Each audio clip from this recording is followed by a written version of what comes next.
Hi everybody, it's Andy Mack again, just bringing you another short paint and chat, just while I'm doing my Killiecrankie or League of Augsburg late 17th century army. So where do I leave off from yesterday? I did a long paint and chat yesterday. So those you may know, or those who don't, I'm doing a Killiecrankie project, 15mm, to cover the Battle of Killiecrankie and the Battle of Dunkeld, 1689, in Scotland. And the books that I've been using at the moment to give me some sources are the good old, what are they called? Helligan, is it? Hellion Company. This one here, which is I Am Minded to Rise, the Clothing, Weapons and Accoutrements of the Jacobites in Scotland, 1689 to 1719, by Jean Scott. Now I do plan to do the 1715 and 1719, I think it is, the Glenshiel and the Battle of Sheriff Moor battles, possibly campaigns as well, but it will involve doing a new army for the 1715. It'll be more, but then I can use that army for the Wars of Marlborough. So because Duke of Marlborough featured strongly in that period, and the army that I'd use would be for him. So excuse me a moment, as the tumble dryer's going.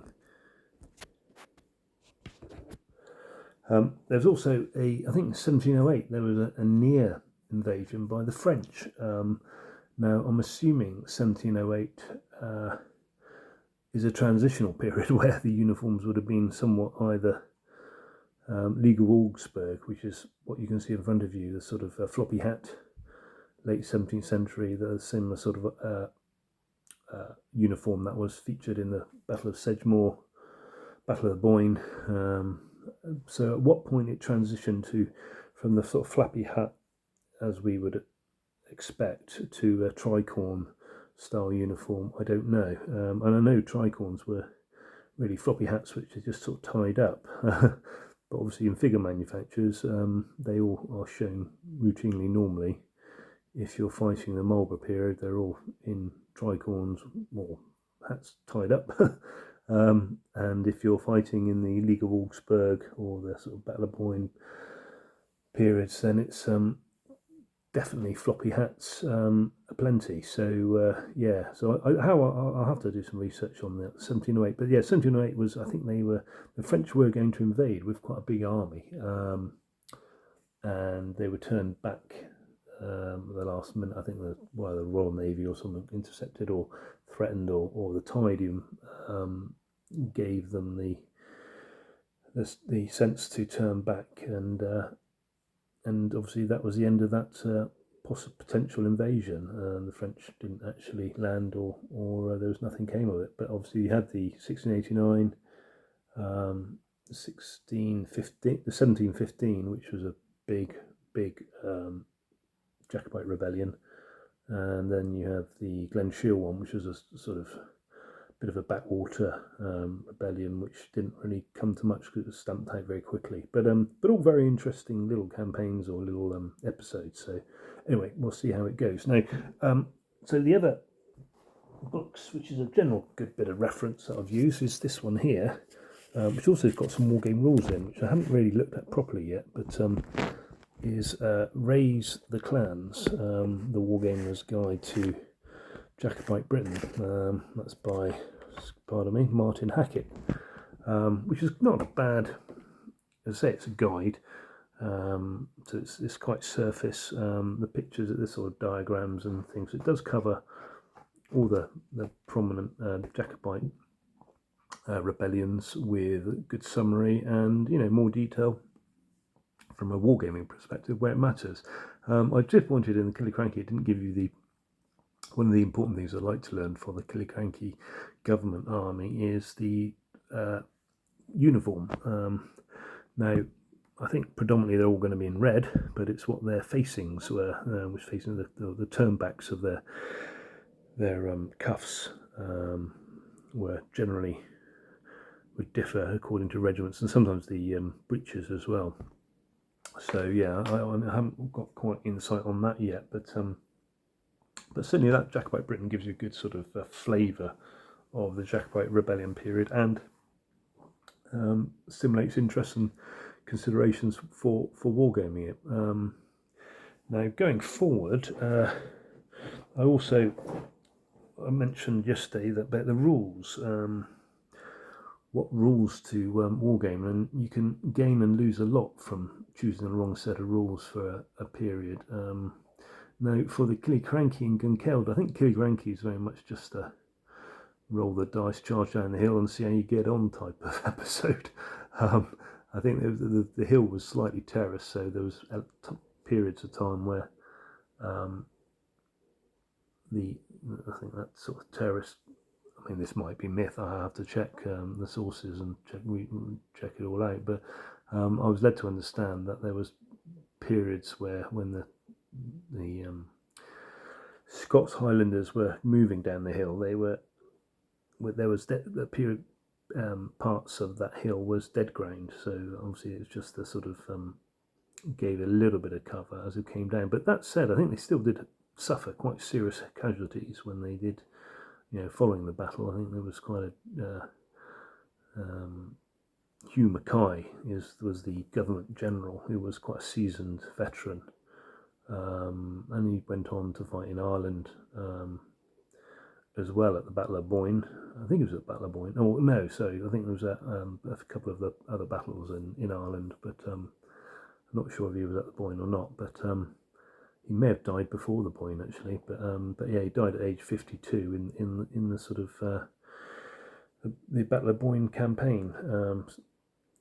But yeah, Hugh Mackay was the government general. He was quite a seasoned veteran. He was a Highlander actually as well, which I've read and learnt, which is quite interesting. And he had a lot of knowledge about how to fight Highlanders. And so he decided to maximise his firepower, which kind of makes sense. You've got Highlanders coming down hill, maximise. So he put his unit without reserves into a long battle line, extending his line to maximise the firepower, but also to give him less opportunity to get outflanked, so he can potentially escape back down the pass. And he, so there was maximise the firepower, but it didn't work. Now, whether it was a bit of luck involved, I don't know. I think there were talk that the plug bayonets, they weren't able to deploy their plug bayonets quickly enough. I think it's mentioned, again it might be a myth, that Hugh Mackay went on to design a socket bayonet thereafter. Whether it was him or whether that's just local myth, I don't know. But yeah, so it was, I think, one of the first battles where they used plug bayonets. I heard that somewhere as well, which again it might be myth, but the British Army, or the army that became the British Army, obviously the Union didn't happen until a bit later, 1708 or something like that. I think 1708, something like that, when the Union happened. But the government troops, I'm led to understand that was when they first used their plug bayonet. What else was that? Yeah, so so the rules. So the rules that I currently have shortlisted are, and I mentioned yesterday, the George Gush rules, which is 1980s. I mean, they've been rebranded or re-edited, it says, but by this guy John Curry. But these were rules in the 1980s that were very popular for quite a period of time for Renaissance wargaming.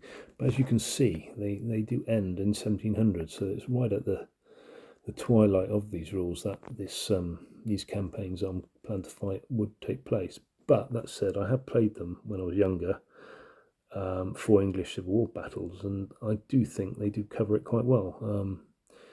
They do have tables, they do have morale checks that you have to run and do. But as I say, if I do it solo, I don't think it'll be a problem.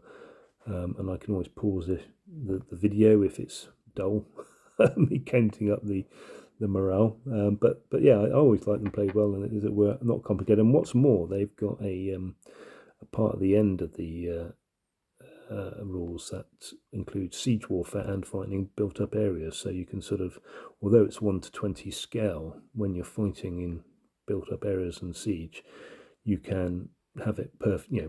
One figure equals, not necessarily one figure equals one man, but certainly you can scale it so that you don't have to have elements of 4 walking around, or you can do it all in singular bases if you wish, which I think is very good. And I did try do some English Civil War fighting in buildings and so forth, and it's quite fun. The rules have designed for fighting through doorways and so on. So I think that's really good, and it's not that common for rules nowadays to cover it. Quite commonly now, they have the sort of template, which is considered the defensive area or the built-up area, and so you fight through that, which obviously probably makes life easier and makes the game run quicker and more smoothly. But I think there's something lost if you have the actual buildings, or have a actual building represented and a number of figures inside, and you're fighting in and out of the doorway, which obviously for Dunkeld is very significant, because that was what Dunkeld was all about, a defence of a small town or village, and with where they were vastly considerably outnumbered. The Cameronians held out and fought off a larger Highland force. So yeah, and then another set of rules, which is these. Obviously, these are ones that I use for my Napoleonics, but again, these are WRG 1685 to 1845. So they start at at when our period is focused. I've played them quite a lot for Napoleonics, and I do enjoy them, but I think I might enjoy not actually playing them for a Renaissance game, in so much that it will remind me of a Napoleonic game if I'm playing with those rules, because that's my frames of reference when I play those rules. It's normally with Napoleonics, so I'm minded more for George Rush. Now, I also mentioned another set of rules, which was a source, and it's a great website that was actually Beneath the Lily Banners. This is a second edition, and I think there's been subsequent editions since these ones. But by Barry Hilton. Now, they look a good, very glossy set of rules. But what I found very helpful in them, back of them, they've got a Williamite army of Scotland in the back, so it does cover Hugh Mackay's army at Killiecrankie. The pictures, sadly, is a little bit zoomed out, so you can't see the facings and such like, but they do give you the regimental breakdown, and then sort of gives you an idea of the which ones were elite and which ones were raw. Now there's 3, I think, raw regiments and 3 3 raw regiments, 1 elite detachment of Fusiliers, and then there were 3. This is according to Beneath the Lily White Banners, and then there were 3 veteran units. So I'm just going to carry on painting now. So those were very good, and he has an excellent website as well, which covers the period really well, and covers naval stuff as well. I have actually bought some naval craft for the period, which I haven't made up yet, but these are, I can't remember where they're from now, but some little naval craft, and you put your sails on and so forth. So those vessels might come in handy, because there were quite a few obviously little minor engagements which impacted quite heavily on some of the outcomes of the campaigns. The invasion force would lose a significant supply, bit of supply, or they'd even turn, like in 1708, the whole army, it seems, invasion force turned back. So yeah, naval did play a part in. Naval did play a part in another book I've been referring to as the Battle of the Boyne, which is one of the Osprey campaign series. So it's not. I'm not embarking on this campaign for this project at the moment. It's not my mindset, but it's got some good plates of. Sorry if I can show you on the side, but it's got some typically good Osprey plates, which are very much in keeping with the uniforms that I'm trying to demonstrate and play in this game. So, so I'm going to start painting a little bit. So yeah, these are sort of similarly the uniforms I'm actually representing. So it's quite handy having the plates. So I won't talk about my Mega Civil War project tonight because I'll save that for another day because there's quite a lot to say on that one as well. But yeah, that's sort of in essence where we're at. I've been. Oh yes, the other thing I meant to mention is the cloth. Remember, I mentioned. I don't know if you may know that I spoke last night of my dilemma with my plan to do American Civil War in 2mm, and obviously when you're conveying your interest in the hobby also on YouTube, you're a great possibility of not making it very good viewing. Now I don't mind that because I'm not out for high viewing figures, but what I do like to do is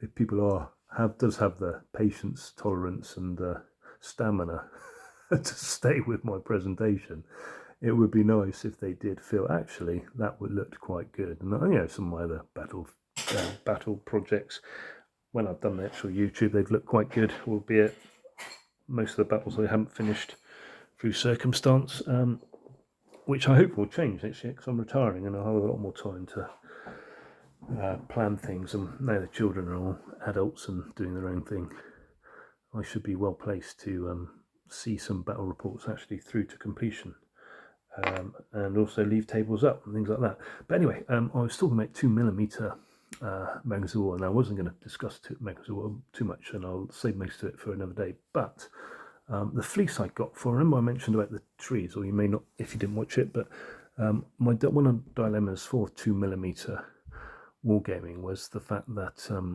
the terrain. How do you convey things like trees with a 2mm force? Now, bearing in mind, a 2mm force is in this regard. That's a 2mm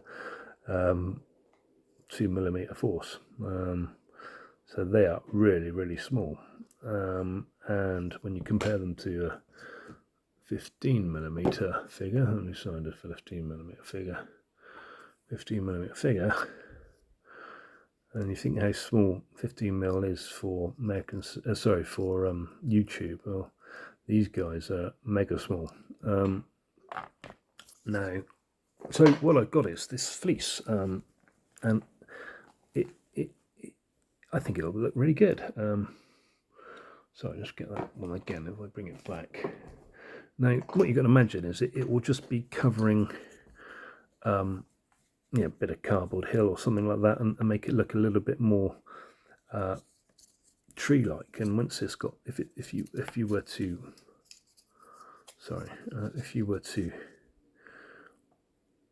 have that alongside your troops, sorry, wrong way. Have that alongside your troops, it would, I think, look like trees if you painted it up. Painted it a certain colour. I mean, it's a sort of fleecy material, but and I dare say the camera doesn't do it justice. But I think if I do it right, it might look quite good. And I can mount it on cardboard, and it'll fleece over hills and so forth. So yeah, that's the plan, and I was very pleased to find that because it was a bit of a dilemma what to do. And I didn't really fancy. I mean, I know some people for 6mm they use woodland scenics, and they use bags and bags of woodland scenics, which is pretty damn expensive. Whereas that stuff was, pretty damn cheap, frankly. So there we are. So that's really my main news. Now, just now it's sort of going to ramble time really, and just talk on random things. Now, one of the things I is an observation really, which I think would be interesting to hear information on or receive information on, is horses. I'm sorry, I'm just going to get my goggles that I wear when I paint.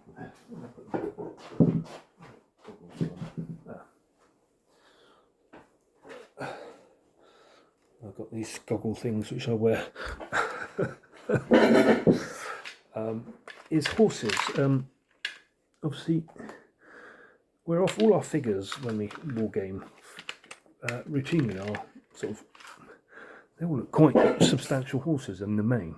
You get the odd company that do show them more small, but they kind of often, they don't necessarily look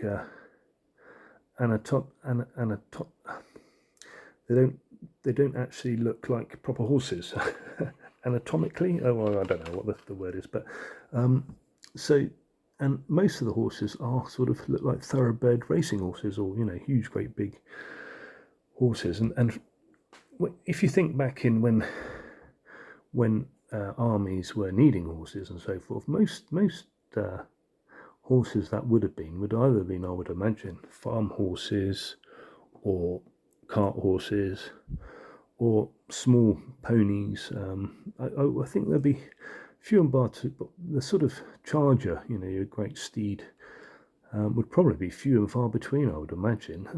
And so it would be perhaps more common to see ponies being ridden rather than the sort of horses that are. I mean, if you look at these irregular horses that I'm painting, they're pretty big. They are pretty big. As horses go, and that's quite the norm.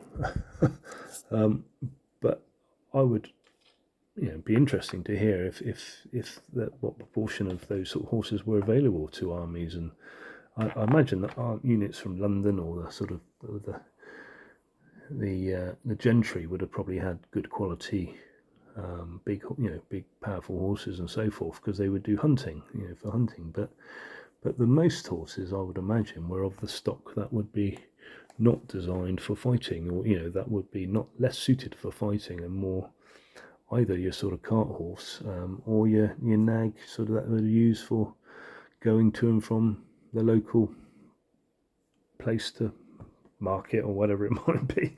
And so you wouldn't need to have an expensive great big horse.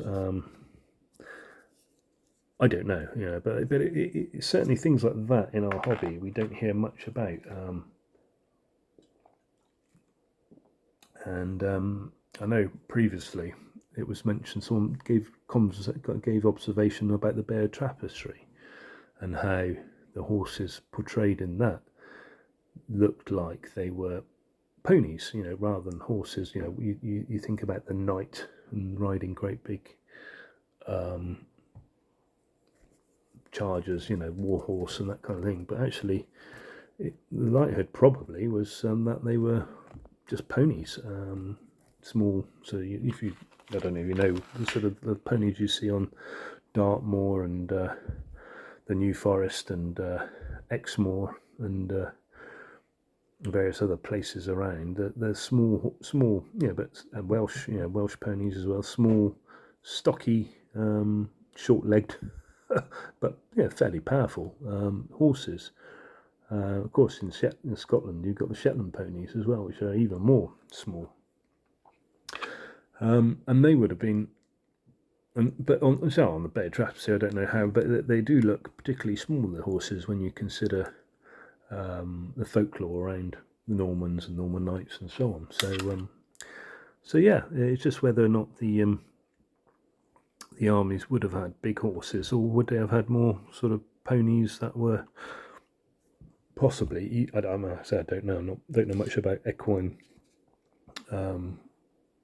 circumstances, but they're easier to maintain in the field, less more hardy. That might have been more of a priority than actual being able to charge into soldiers on a battlefield, because obviously only a very small portion of a soldier's life was actually fighting. Most of it was in campaign, and you know, just getting to the battlefield was an achievement for a lot of armies. So yeah, but certainly horses is not something I've heard or read much about, and I would like to.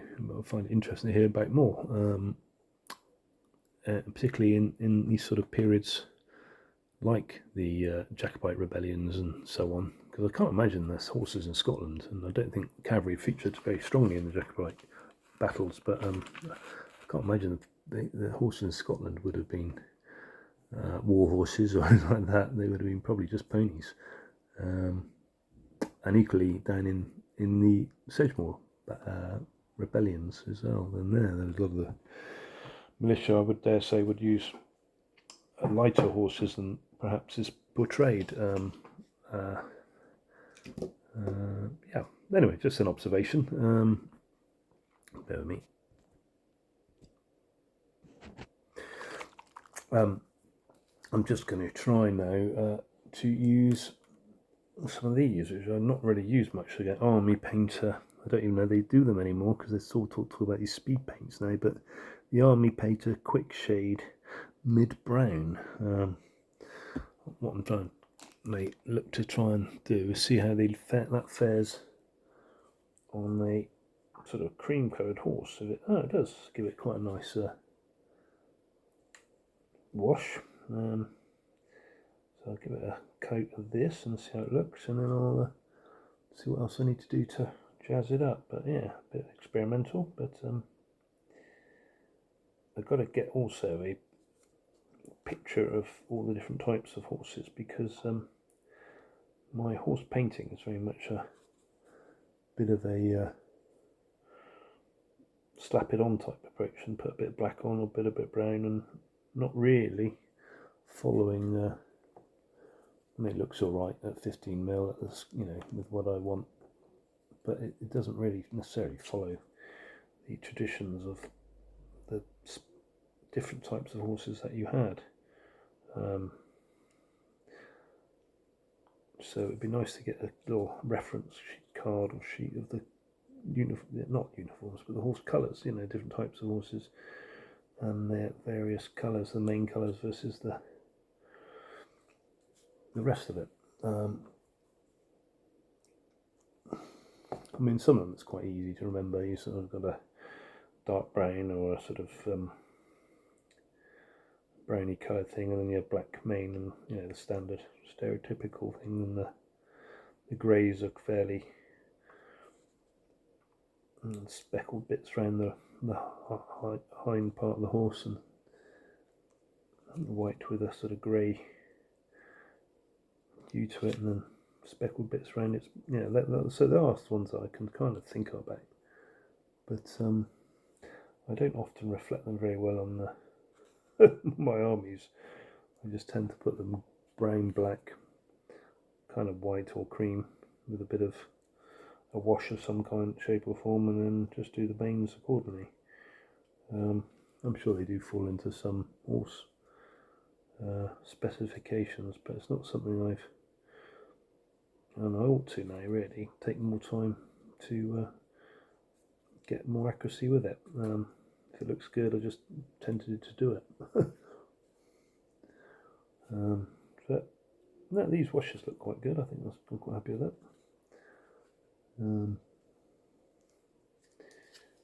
Oh dear, I didn't quite finish the painting that bit. That's going to look a bit weird. Message of some sort. Hold on a minute. It's just not one of my family moaning that I'm talking while there's... Nope, just a random noise. So yeah, so that's not bad. Let's begin to... I'll probably do another coat of them, but just to... I think they're actually... I've had them so many years. They're probably beginning to congeal this tone stuff. So it's probably good to use it up. Might be a bit of yesterday's news, to be honest. I don't know. I'm sure it'll look alright once I've done it. Paint up all the harnesses and so forth.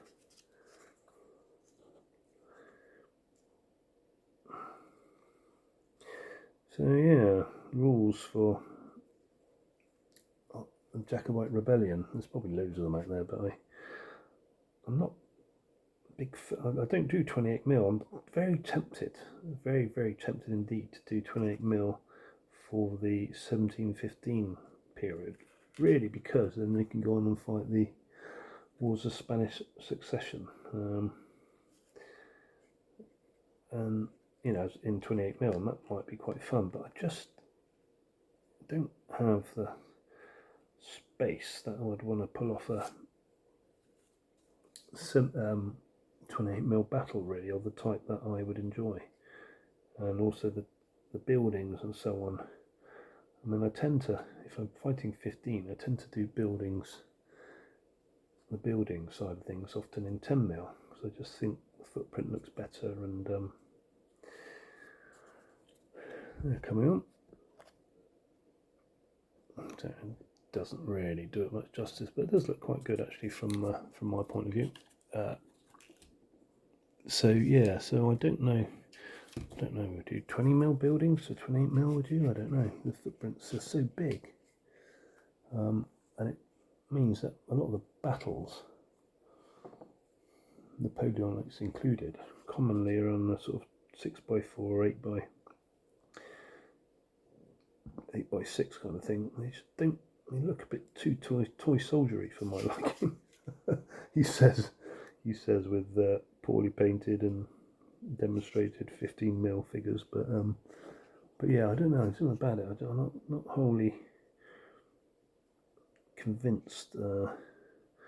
It's got that kind of panoramic scale, and if you upscale and do great big tables, which they do at the club that I go to occasionally or have been to previously, and that's really good. But I just I don't know what it is. The buildings often look too big for the footprint for 28mm, in my view. I think it's all right on a Wild West type setup, but for some of the big battles, they either just have like one building representing a village, or a couple of, or two buildings. And it doesn't really give the feel of a village. And then if you put a village in there, it's massive. So yeah, I don't know. Scale is an interesting thing in wargaming, and I say we go so small that you lose the flamboyance of it, with all the uniforms and that aspect of the game, the research that you do to painstakingly, which is part of it. Part of the hobby. A great part of it is all the research you do to get before you can put paint on the figures. So yeah, if you go down to sort of 2mm, I'm currently doing, it's just more. It's not quite more or less, but it is. You just slap the paint on and away you go. Yeah, blue for Union and grey, or bits of white and bits of butterscotch for the Confederates.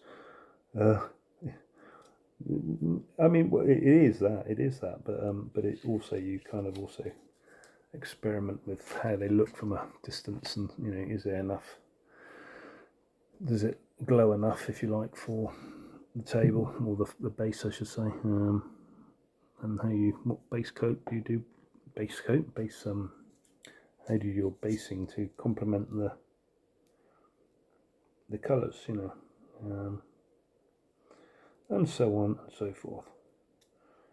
So yeah, but yeah, quite like the Jacobite period. I mean, as I say, as I mentioned in my podcast yesterday, that the Preston Pounds guy did 1745, and well, it kind of set the bar pretty high.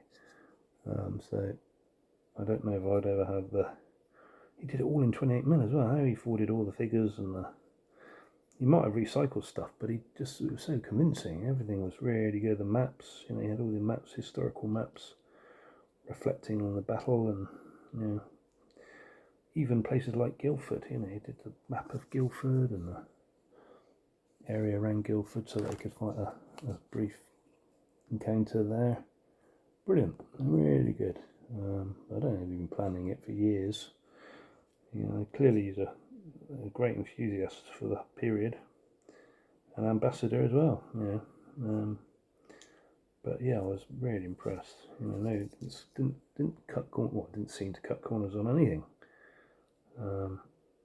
which we all do, or have to do really at times. But he was spot on, it seemed, or very convincing, very convincing with his narrative. But yeah, no, I really enjoyed it, and it was very inspirational. And you kind of think to yourself, well, maybe do something like that. My Monmouth, which I will probably still do, I think. But when I sort out the figure issue, which I did explain last night, but I've had problems getting the right figures for the Monmouth army in 15mm. And even the League of Augsburg period, i.e. the 1785 to about 1700, British, well, English and British army. 1708 was Union, but yeah, the English Three Nations army, government army, very difficult to get it even in 15mm. You've got Irregular do them, and there's a few other companies, but not many. And obviously, typically the scales are a bit out with some of them. Old scale creep plays a feature, so it's not been the most straightforward. And I've had a few companies I've had to go to and sort of test purchase them before, just to see if the, you know, I'm glad, and I'm left being glad I did. You know, with some of them more like true 15mm or really big. Anyway, it's just the 15mm long. I did say yesterday it's a bit. I think the 15mm a bit out of fashion at the moment. There doesn't seem much investment in the figures or anything. I know they're sort of the Napoleonics, what they call the 18mm.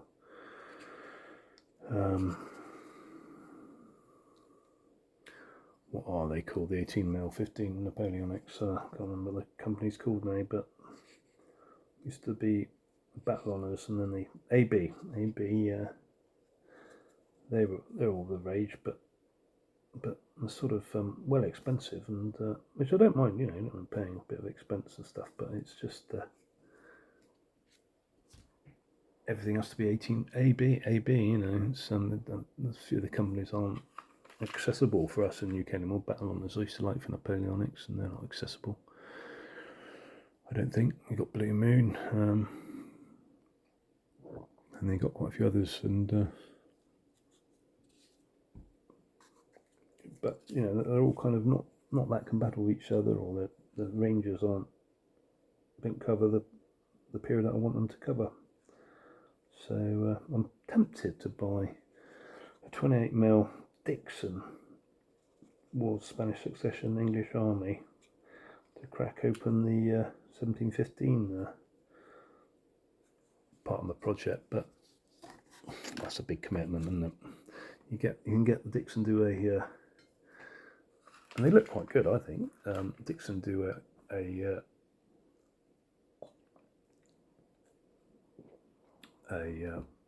battle, pack. An army pack you can buy, sort of generic standard army, which I'm a bit tempted with.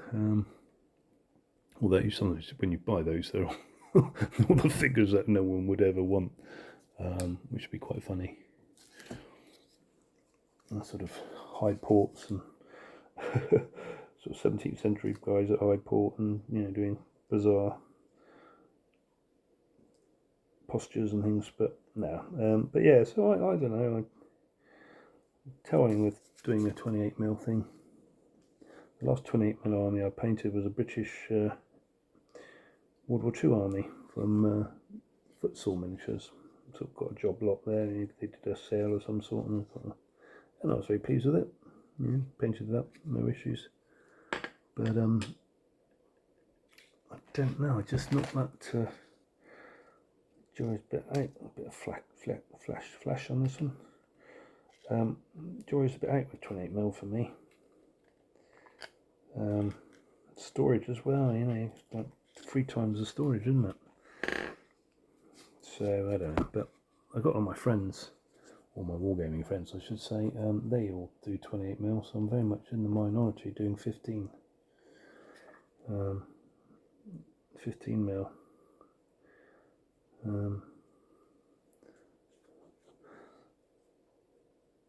So yeah, we'll see.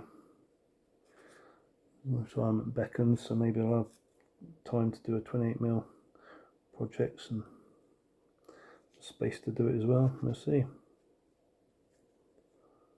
And obviously, what I am looking forward to, it might enable me to go along to some wargame clubs again. I've very much enjoyed the ones I've been to in the area that I live. Made some good friends, which are friends still. But because I work shift work, when I get weekends off, it's sort of nice just to spend it with your family, you know. And when you're at wargames club all day on a Sunday, or it does bite into your conscience a bit. So I kind of haven't been going to it, and you know, no regrets there. But yeah, I work because I've been working shift work most of my career. I don't get that many weekends off. So my wife has been a school teacher, so it's nice just to spend time at weekends available to spend time with the family. Yeah.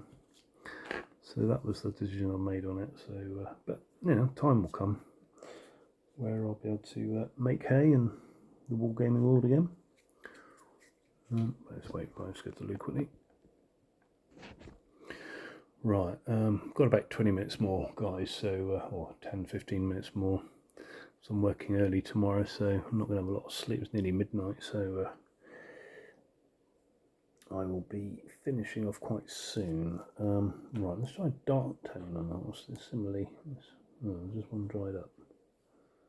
Also, it almost looks black, so I won't use that one actually. What's this one here? Mid-tone's one I just used. Soft tone and mid-tone. I quite like that mid-brown. Sorry, that was mid-brown. What's this one here? Dark tone. That's the black one. Red tone. Let's try red tone. See how that looks. Dried out.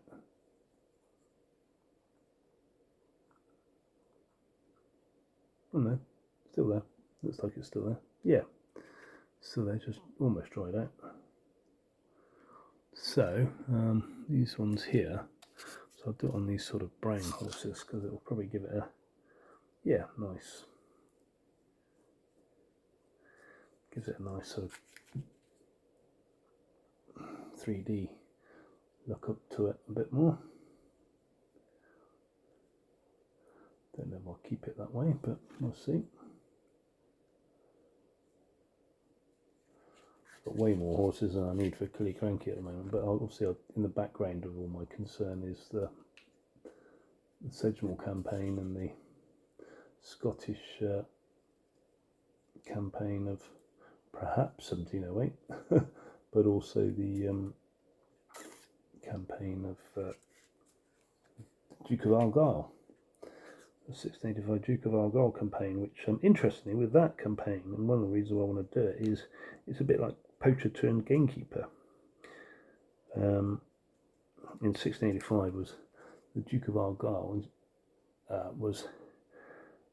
he was a Protestant, but he was contrary to the Catholic dominated, or James II's